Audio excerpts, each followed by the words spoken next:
Bonjour et bienvenue dans Rubis sur Canapé, le podcast dédié à la joaillerie. Aujourd'hui, je vais vous parler du métal précieux le plus connu dans la joaillerie. J'ai nommé l'or. L'or est un métal exceptionnel. Il est très malléable et très ductile, c'est-à-dire qu'il a une grande capacité à s'aplatir et à s'étirer sans se casser. De plus, c'est un excellent conducteur thermique et électrique. L'or fond à 1064 degrés, ce qui fait qu'il est recyclable à l'infini. On va utiliser le carat pour définir la quantité d'or fin ou d'or pur présent dans l'alliage d'un bijou. Ainsi, l'or fin est de l'or 24 carats. L'or 18 carats, couramment utilisé en bijouterie, est de l'or à 750 millièmes. Il y a en effet 750 millièmes d'or fin dans l'alliage. L'or 14 carats comporte 585 millièmes et l'or 9 carats seulement 375 millièmes. Il faut donc bien regarder la pureté de l'or lorsqu'on achète un bijou, car acheter un bijou en or 18 carats est très différent qu'en or 9 carats, où il y a seulement 37,5% d'or. Il existe des poinçons de garantie pour vous aider à identifier le métal de votre bijou et sa pureté. Le poinçon de l'or 18 carats est une tête d'aigle, l'or 14 carats une coquille Saint-Jacques et l'or 9 carats un trèfle. Il ne faut également pas confondre avec le carat métrique, unité de mesure du poids des pierres, où un carat est égal à 0,20 g. L'or et les autres métaux précieux, comme l'argent ou le platine, sont très utilisés en bijouterie, mais pas seulement. Ils sont également présents dans la plupart de nos appareils électroniques, dans certains composants des ordinateurs, des smartphones et des écrans de téléviseurs. Bonjour Marie. Enchantée. Je suis ravie donc de vous accueillir dans Rubis sur Canapé. Vous vous appelez Marie Chabrol, vous êtes gémologue, consultante spécialisée joaillerie et la fondatrice du site legémologue.com. C'est ça. Alors, pouvez-vous nous expliquer ce qu'est le gémologue ? Alors le gémologue, à l'origine, c'était un blog que j'avais créé pour pouvoir parler de mon métier, en fait, puisque je travaille dans la joaillerie depuis bientôt environ 18 ans et que je ne me reconnaissais pas vraiment dans les supports qui existaient, à la fois sur le web et puis quand je lisais des articles sur le métier, j'y trouvais quelque chose de très luxe, de très propre. Pas assez la réalité, quoi. Voilà, je retrouvais pas ce que moi je vivais au quotidien dans ce métier et ce qui me faisait l'aimer à ce point-là, en fait. Donc j'ai eu envie de créer un espace sur lequel je pouvais raconter mon métier, ce qui me faisait aimer les bijoux, pourquoi la joaillerie était mon secteur de métier depuis autant d'années et pourquoi, depuis que j'étais tombée dedans, j'avais surtout pas envie de raccrocher avec elle.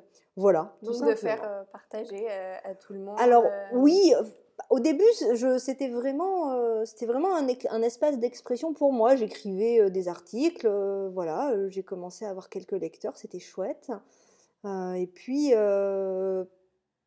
Et puis petit à petit, ça a grandi. C'est aussi devenu beaucoup plus chronophage qu'au départ. J'imagine. Et puis d'un simple blog, ça a évolué doucement vers plutôt un site internet.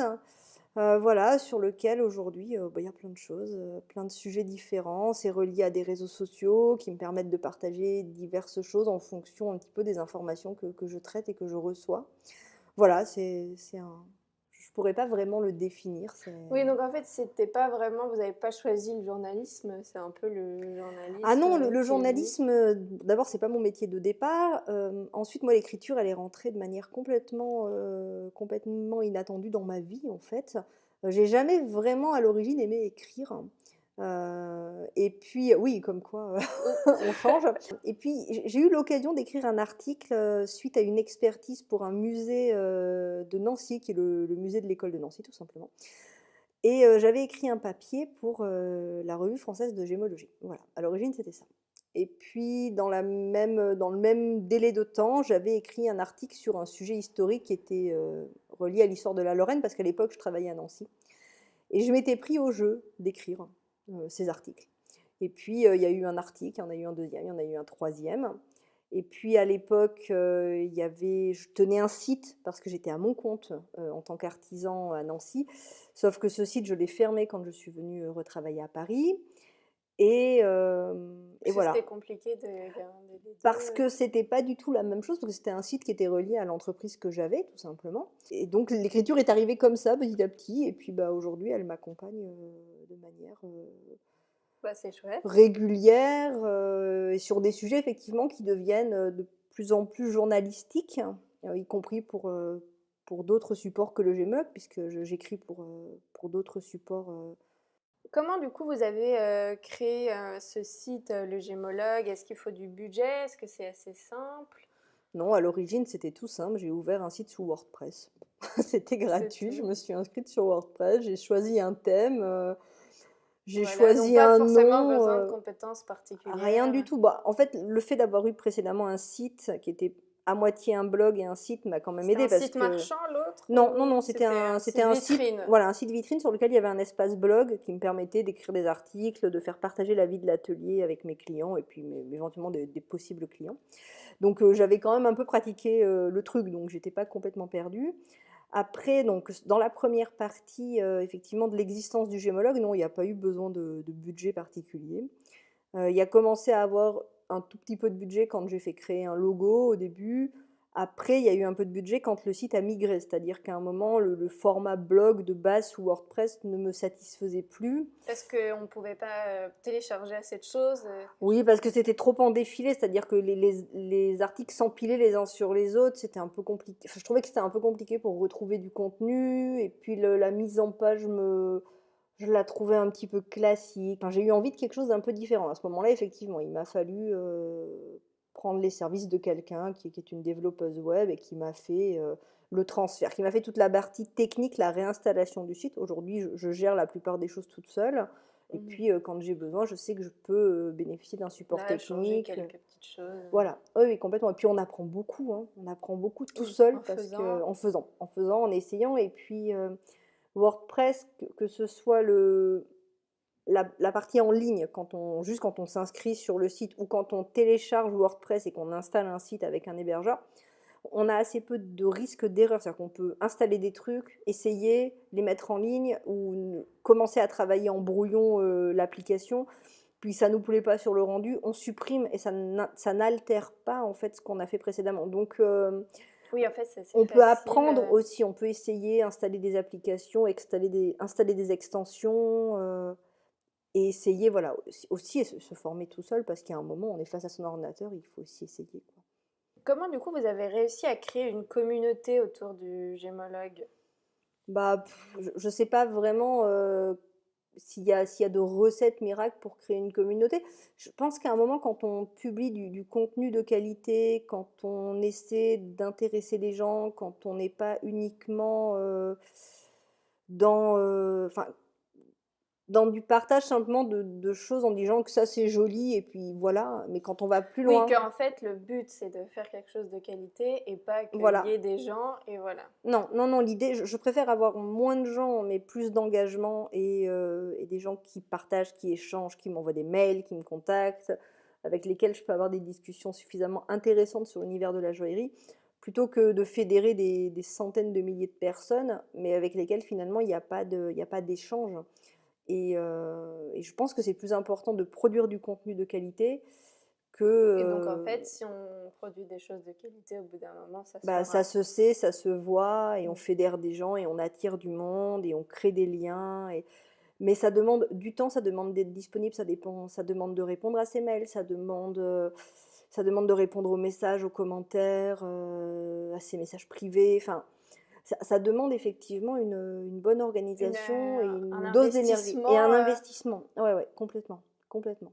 Oui. Mais c'est en même temps tellement gratifiant, je trouve, quand on arrive à créer des liens avec ses lecteurs, quand, d'abord d'eux-mêmes, ils vous contactent, ils vous envoient des infos, ils vous disent: «Tiens, j'ai vu ça, ça peut vous intéresser» ou «Tiens, Ah, c'est génial. j'ai lu votre article, j'ai un truc chez moi dans une boîte, est-ce que vous pourriez me renseigner parce que je me suis posé des questions?» ou je pense qu'effectivement, voilà, c'est ça qui est important. En tout cas, c'est comme ça que je conçois le gémologue. D'abord, c'est un lieu d'échange, de documentation, de découverte, voilà, c'est ma façon de voir la joaillerie et tant mieux si elle permet aux gens de découvrir le métier au travers des yeux de quelqu'un qui y est un certain nombre d'heures par jour et donc qui la Effectivement. pratique, cette joaillerie. C'est-à-dire que c'est pas uniquement d'aimer la Voilà, joaillerie. c'est beau, machin. Non, Non, c'est c'est pas vraiment juste aller aux présentations ou rencontrer les créateurs. Voilà, non, c'est aussi être techniquement dans la fabrication du bijou et savoir que finalement, avant d'être beau en vitrine, il y a eu plein de choses derrière et que c'est cet ensemble, c'est cette somme de choses qui fait que le bijou arrive à naître. Et c'est ça que j'ai envie de, c'est ça que j'ai de envie de faire vivre et transmettre. de transmettre en fait aux lecteurs. Très bien. Et du coup, vous avez un tout petit peu répondu à ma prochaine question, mais je pense pas complètement. C'est où est-ce que vous trouvez les informations que vous publiez? Donc parfois, c'est effectivement des gens qui vous en envoient, mais j'imagine Oh, que bah, il y a un peu de tout. D'abord, il y a mes propres découvertes. Il y a effectivement les agences de presse avec lesquelles on est amené à travailler qui peuvent avoir des tas de sujets très intéressants à couvrir et puis qui vous font découvrir régulièrement des choses, des expositions, des sorties de livres, qui vous convient à des événements. Donc voilà. Il y a les joailliers, les créateurs, les gens avec qui on travaille régulièrement qui vous disent tiens, il y a ça, est-ce que tu es au courant? Voilà, après j'ai quand même la chance, d'être dans ce métier au quotidien donc du coup, vous rencontrez des gens, du vous coup savez qu'il voilà, y a telle nouvelle marque. c'est ça et effectivement je suis souvent, au courant en avance d'un certain nombre de choses parce que je le sais par le métier en fait, par le bouche à oreille entre ateliers et autres. Ça ne veut pas dire que j'en parle tout de suite parce qu'il y a aussi, un devoir de confidentialité qui prime sur ce que je raconte sur le gémologue donc quand je parle de quelque chose, c'est parce qu'on peut en parler.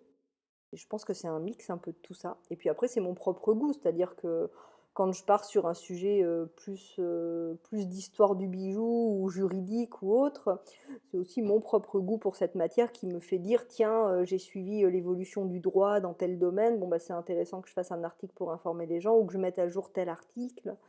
Voilà, Oui, s'il y a parce des que changements de ci, voilà, de ça. parce qu'aussi c'est aussi ma formation, donc effectivement c'est pas voilà, quand je publie sur le droit du commerce de l'ivoire ou sur le décret des pierres ou des choses comme ça et que je suis les évolutions, si j'en informe les gens, c'est parce que si, voilà, je suis ces infos, parce que je reçois les newsletters du journal officiel, parce que je m'intéresse au droit français, voilà, mais ça après c'est aussi une histoire de parcours, de formation et d'intérêt aussi. Oui, parce que vous avez fait du droit du patrimoine culturel.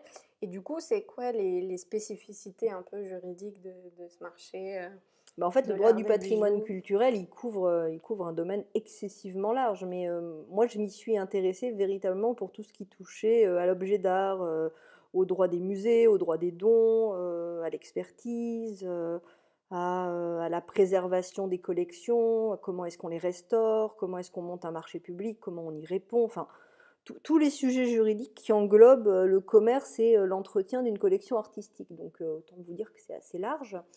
Et donc effectivement, je l'ai fait en m'en rapprochant, mais pour m'en servir dans mon domaine qui est la joaillerie. Donc c'est-à-dire qu'effectivement, ce goût pour le droit, à la fois, il m'intéresse quand il concerne de la peinture, de la sculpture ou autre chose, mais par définition, il a pour moi plus d'intérêt quand il concerne la joaillerie ou la bijouterie ou le commerce des gemmes, qui est quand même ma spécialité de départ en fait.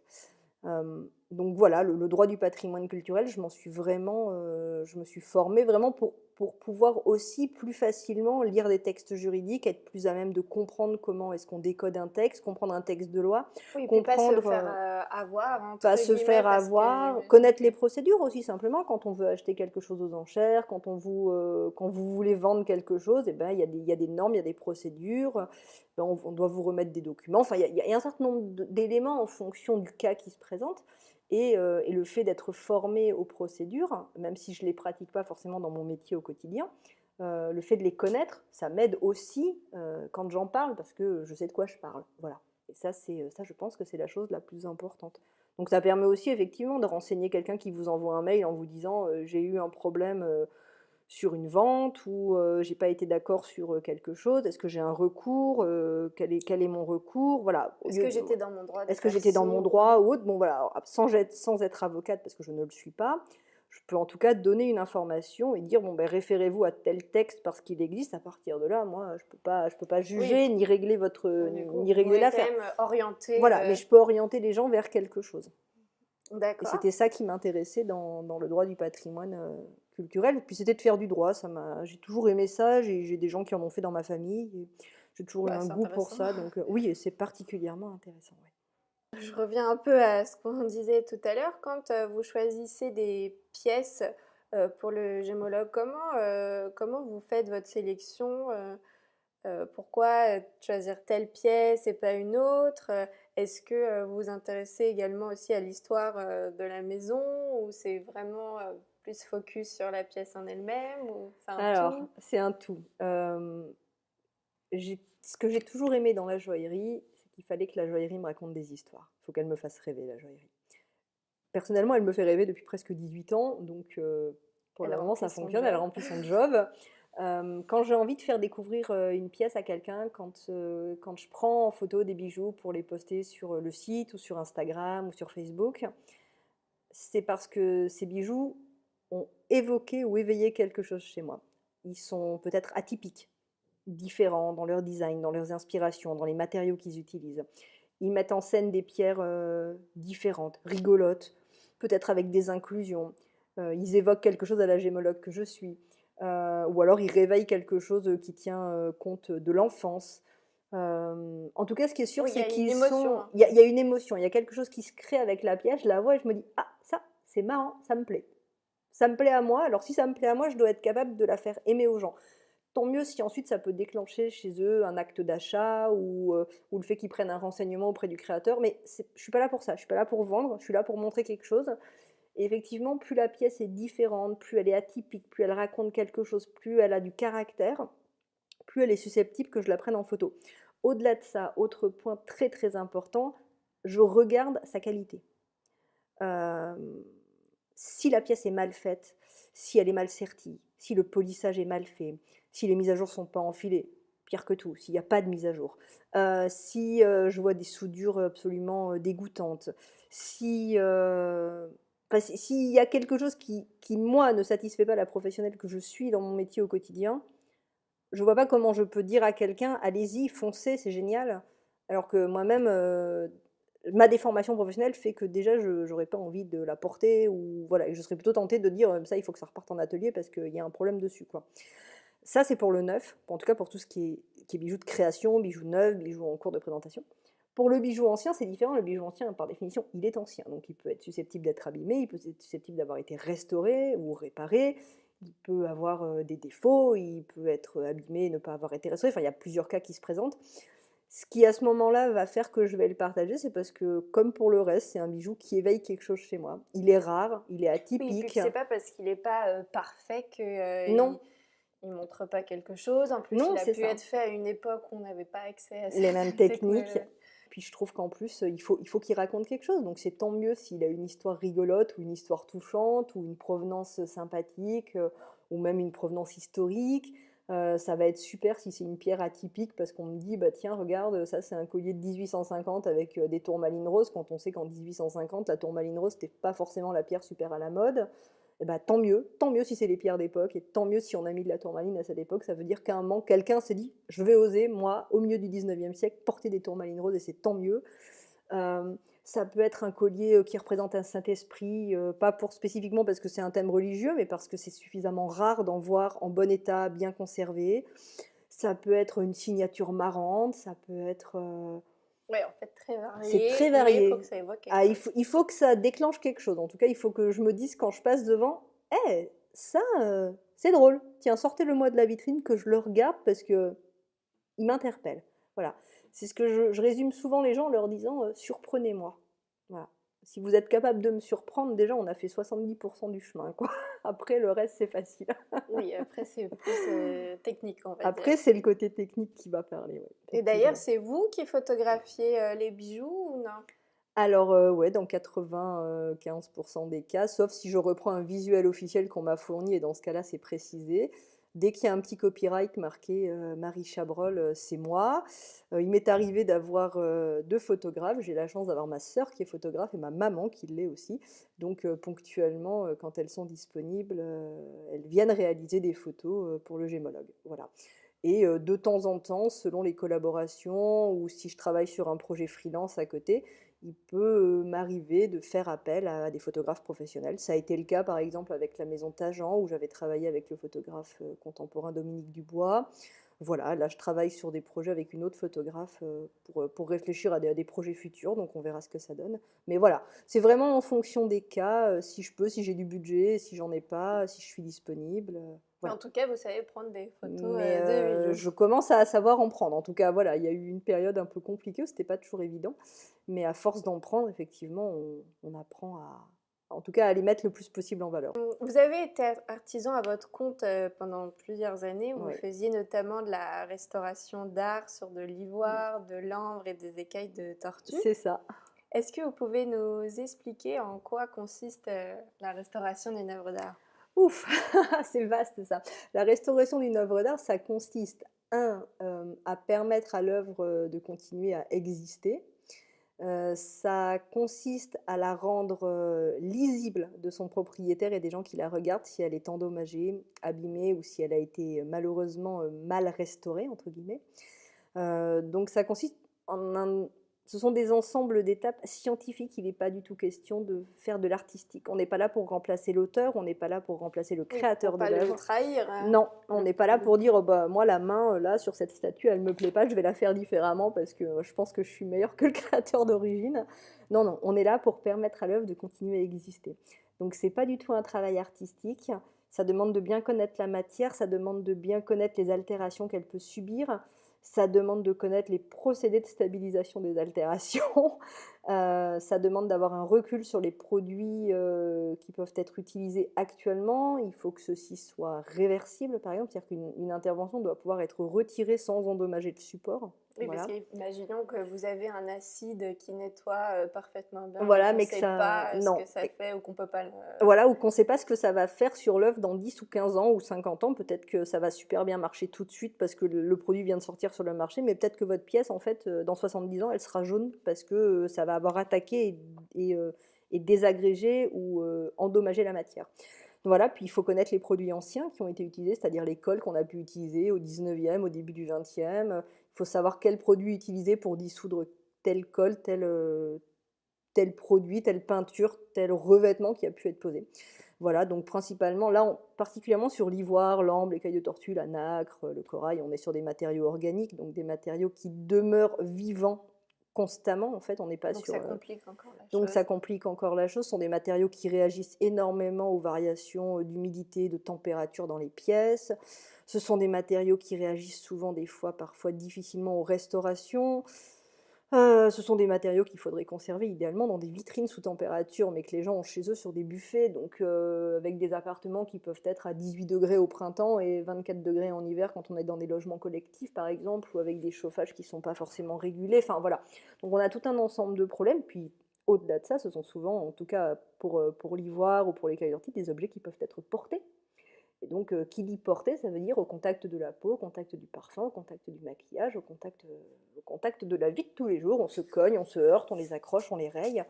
Donc, il faut être capable effectivement de pouvoir proposer des solutions pour que ces objets restent pérennes dans le temps. À la fois en tant qu'objet, parce qu'ils sont les témoins de quelque chose, les témoins d'une histoire, d'une mode, de parti pris artistique. Et puis au-delà de ça, il y a souvent un fort lien affectif. Et du coup, il faut les pérenniser et pour le propriétaire actuel et pour leur témoignage de ce qu'ils représentent en tant qu'objet et aussi pour les générations futures parce que un objet reste toujours intéressant pour Oui, l'étude des époques c'est un qui héritage. vont. C'est un héritage, voilà, tout simplement. Alors, vous faisiez également de l'expertise de bijoux et de Oui, gemmes. effectivement. Et mais comment fait-on pour déterminer un prix? Quels sont les différents paramètres à prendre en compte? C'est très très compliqué, même actuellement, n'importe quelle personne qui fait de l'expertise vous dira que c'est toujours très compliqué. Il n'y a Bah, pas il y a d'école d'expertise, en Bon, il n'y a fait. pas vraiment d'école, il y a des formations aussi sur le marché de l'art, en histoire de l'art, ça existe. Après, pour donner un prix à un objet, il faut surtout être très au fait du marché actuel, c'est-à-dire qu'on passe sa vie dans les catalogues, on passe sa vie dans les ventes aux enchères, on passe sa vie à regarder quelles signatures se sont vendues, quels objets se sont vendus, de quoi Oui, ils sont les constitués, cotes pourquoi, des... voilà, et qu'est-ce qui monte pas, combien telle petite bague avec une pierre qui n'est pas de très bonne qualité, bah, c'est vendu. Il faut connaître le prix des matières premières, c'est-à-dire qu'entre autres dans du bijou, il faut avoir une bonne notion du prix de l'or, du prix de l'argent, du prix du platine. Il faut connaître un petit peu les Du prix de diamant vente des aussi. pierres, oui, du diamant aussi. Il faut connaître le prix de vente des pierres, en partie, avoir une idée des prix au carat. Voilà, il ne faut pas hésiter à s'entourer de gens autour de soi, à demander, parce que des fois, on n'est pas toujours au courant de tout. Et puis, à partir de là, il faut arriver à évaluer la pièce en fonction à la fois de son coût intrinsèque, s'il fallait la faire, du coût qu'elle peut obtenir en salle des ventes quand elle est proposée, du fait qu'elle est peut-être plus à la mode et qu'effectivement, il y a des fois peu d'acheteurs pour tel type de pièce, ou qu'au contraire, c'est une pièce finalement qui n'a pas forcément coûté très cher à produire, mais que finalement elle est à la mode parce que c'est une signature qui est demandée, et du coup son prix de réalisation ne va pas du tout avoir de lien avec les Oui, valeurs. ou au contraire, on aurait mis des heures et des heures, mais comme actuellement on peut faire la même chose beaucoup plus vite, bah, c'est pas valorisé à la Voilà, hauteur c'est ça, de... complètement. Et puis ça tient beaucoup du goût des gens, et puis ça tient des pays où on vend. Quand on vend à New York, à Londres, à Genève, à Paris, à Hong Kong. Chaque place de vente a sa clientèle, et même si aujourd'hui la clientèle elle est internationale et que la clientèle d'Hong Kong peut acheter en Irlande, peut acheter en Angleterre, peut acheter à Paris, il y a quand même des marchés, c'est-à-dire à Paris, Oui, en termes de goût, c'est en différent, en termes termes de de goût, budget. en termes de budget qu'on est prêt à mettre. Et puis il y a effectivement aussi les évaluations ne sont pas les mêmes en fonction de sa clientèle. Effectivement, c'est sûr que quand on voit des évaluations sur des très grandes ventes aux enchères qui ont lieu à Genève ou à New York ou à Hong Kong, et quand on voit des fois des pièces identiques à Paris qui sont estimées beaucoup plus basses, mais c'est aussi parce que la clientèle n'est pas la même, tout simplement.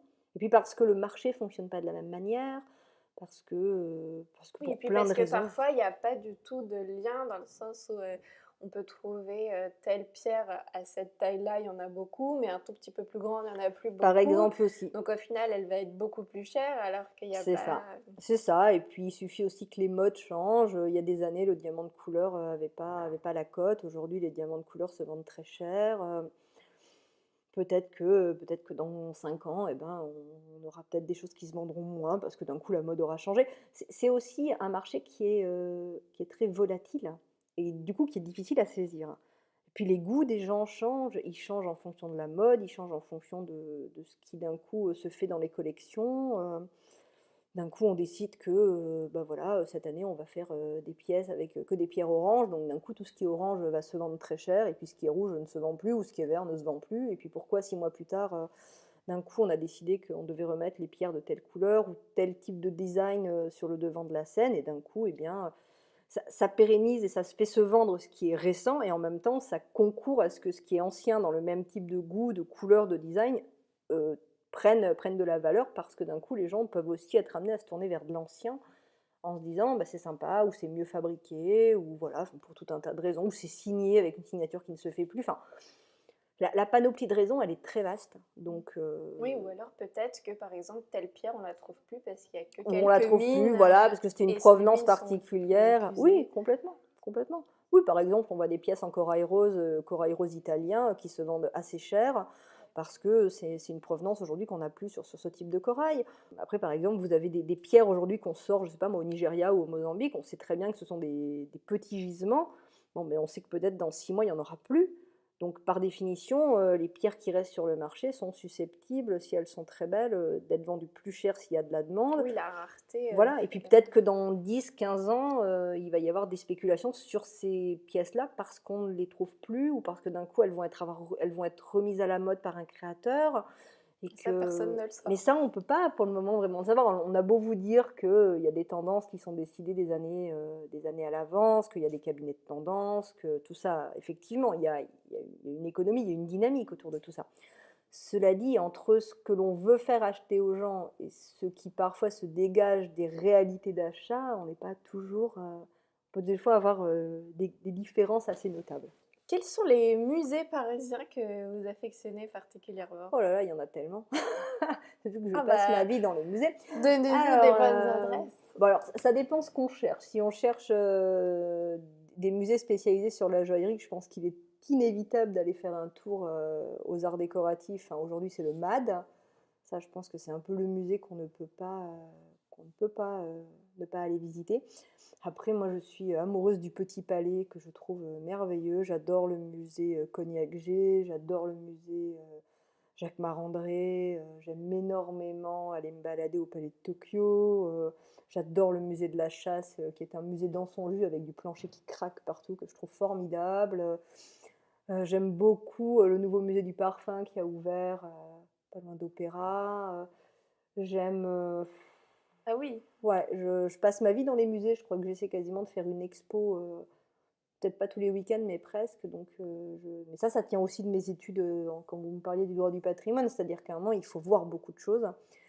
Voilà, j'adore aller à Beaubourg, où je trouve que c'est enthousiasmant de voir les expositions. Et d'ailleurs, quelle est une exposition que vous avez vue récemment qui vous a plu? Alors, j'ai beaucoup aimé César à Pompidou, la rétrospective. Alors, elle finit bientôt, mais elle finit fin mars, mais elle est magnifique. Par contre, il y a une très belle rétrospective de l'œuvre de Sheila Hicks, qui est une artiste contemporaine textile dont j'aime énormément le travail. Je trouve particulièrement poétique. C'est comme les bijoux. Moi, les œuvres d'art, il faut qu'elles m'évoquent quelque chose, qu'elles me fassent un peu vibrer. J'ai adoré l'expo sur le pastel au Petit Palais. Je pourrais pas vous dire, en fait, je crois qu'à peu près toutes les expos que je vais voir me plaisent, donc c'est un peu compliqué. Oui, parce qu'en fait, vous n'avez pas forcément de période de prédilection ou de style. Alors, si, quand même, je suis une amoureuse de la peinture classique du 19e. Je crois que je suis capable de me voir toutes les expos possibles et inimaginables qui couvrent la peinture du 19e, même si je la connais par cœur, même si j'y retrouve très souvent ces portraits académiques, ces peintures faites pour plaire dans les salons de l'époque. Mais j'aime le soin qui était apporté à cette peinture, j'aime la lumière qui se dégage de ces tableaux, j'aime ce qu'ils racontent, j'aime la façon dont les personnages sont mis en scène sur les tableaux, parce que le tableau était d'abord un objet qu'on commandait et qui coûtait cher, donc il n'y avait pas de photographie ou très peu, donc c'était vraiment un instant T, une représentation quand même très importante. J'aime cette peinture académique parce que je la trouve C'est terriblement vrai que c'est classique et émouvant très le belle. fait que c'était aussi pour voilà, leurs photos de Oui, c'était ça, l'époque. on oublie, nous aujourd'hui on a une consommation photographique assez terrible, mais à l'époque quand il n'y avait pas de photos, on faisait faire des portraits en fait. Donc je la trouve très très belle, j'ai vu plusieurs expos, en règle générale j'essaie toujours de, quand il y a des expos qui couvrent cette période, là l'art du pastel par exemple au Petit Palais, il y a énormément de tableaux de cette époque. Il y avait Anders Zorn quelques semaines auparavant au Petit Palais aussi, qui était un peintre suédois, c'était absolument remarquable. Voilà, enfin, je pourrais pas vous dire Bah, comme c'est ça. déjà pas mal. Et pour finir, est-ce que vous pouvez nous dire quelle est votre pierre préférée, si vous en avez une? Alors, j'ai pas vraiment de pierre préférée, mais pendant longtemps, quand je faisais des études de gémologie, les pierres qui me posaient le plus de problèmes, c'était les grenats. Non pas les grenats simples, hein, les grenats pyrope, allemandins, c'est assez facile, mais tous les autres, les grenats hyper atypiques, ceux qui sont jamais comme il faut, ils ont jamais le bon indice de réfraction, ils ont jamais la bonne densité, ils ont toujours un truc de traviole, ils ont toujours une couleur bizarre, et je me suis fait piéger 2-3 fois par des grenats atypiques qui étaient des pierres de collection plus qu'autre chose. Depuis, j'ai gardé un certain attachement aux grenats, et quand je vois des grenats un petit peu bizarroïdes passer entre mes mains, j'ai tendance à me dire que ah, tiens, un grenat, c'est chouette, ça me fait plaisir de le voir. Oui, Donc ça voilà. évoque une émotion, en fait. Voilà, c'est des pierres qui me rappellent que je me suis cassé le nez dessus quand j'étais jeune étudiante en gémologie. Et du coup, j'ai gardé un attachement pour ces pierres qui est encore vivace, même des années après. Je suis toujours curieuse quand je vois des nouveaux types de grenats qui sortent sur le marché, quand je vois des nouveaux gisements de grenats. J'ai toujours envie de les voir, d'aller voir un peu ce qu'ils racontent, parce que c'est toujours une pierre marrante, rigolote, atypique. Elle me surprend, voilà. Je suis bien Elle me d'accord. surprend. Eh ben, merci beaucoup, Marie. Ben, merci C'était à vous. super intéressant.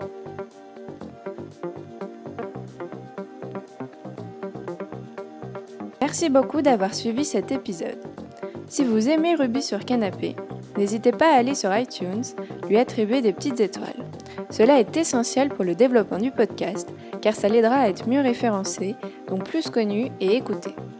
Vous pouvez également partager cet épisode sur les différents réseaux sociaux. À très bientôt dans Rubis sur Canapé.